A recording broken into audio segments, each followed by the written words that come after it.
Super super. മോശമാണ് bro. കൊള്ളത്തില്ല കേട്ടോ. ഭയങ്കര അവരാ കണ്ടിരിക്കണ നമ്മളെ പറഞ്ഞാൽ മതിയല്ലേ. ഒട്ടും കൊള്ളത്തില്ല, കണ്ടിരിക്കാനേ പറ്റത്തില്ല. അമ്മാതിരി ഒരു സാധനമായി പോയി. കുഴപ്പമില്ല ബ്രോ. രണ്ട് കാര്യങ്ങൾ സൂര്യയുടെ പെർഫോമൻസ് എല്ലാം നല്ല യുദ്ധത്തിന്റെ നല്ല അടിപൊളി, എല്ലാം കൊള്ളാം. ലാസ്റ്റ് കാർത്തിക്കിന്റെ വരവ് അതെല്ലാം കൊള്ളാം, നല്ല കൊള്ളാം ബ്രോ.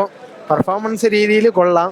പക്ഷെ സിനിമ എന്ന് പറഞ്ഞു കഴിഞ്ഞാൽ ആ ഒരു ഇത്രയും ഹൈപ്പ് കൊടുത്ത് ആ ഒരു രീതിയിലില്ല. സിനിമ കാണാം, കൊള്ളാം. പെർഫോമൻസ് കൊള്ളാം, എല്ലാവരെയും ആക്ടറിന്റെ എല്ലാവരെയും പെർഫോമൻസ് കൊള്ളാം. അണ്ണന്റെ പെർഫോമൻസും കൊള്ളാം. പക്ഷെ അവര് പറഞ്ഞ ആ ഒരു ഹൈപ്പിന് സിനിമ ഇല്ല. ബോറായിട്ടുണ്ട്. എന്താണ് ഇത് ഉദ്ദേശിക്കണേന്ന് നമുക്ക് ഇതായിരിക്കും മനസ്സിലായിട്ടില്ല അല്ലേ. പടം തുടങ്ങി തീരുന്നത് വരെയും എന്താണെന്നുള്ള കാര്യം മനസ്സിലായ പടം കണ്ട ബോധം പോകും, അത് തന്നെ. വളരെ മോശം. അതെ, അത്ര നീരാളിയാണ് നമ്മള് തിയേറ്ററിൽ പോയി ഇനി കണ്ട് ഇഷ്ടപ്പെടാത്തൊരു പടം.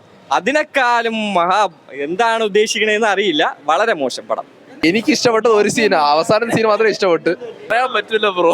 എന്ത് പറയാൻ, 225 രൂപ ഒക്കെ ഓക്കെയാണ്. ബട്ട് ഇംഗ്ലീഷ് സിനിമയിലെ കുറച്ച് കൺസെപ്റ്റ് കൊണ്ടുവരാൻ നോക്കി മൊത്തം പാളിപ്പോയി.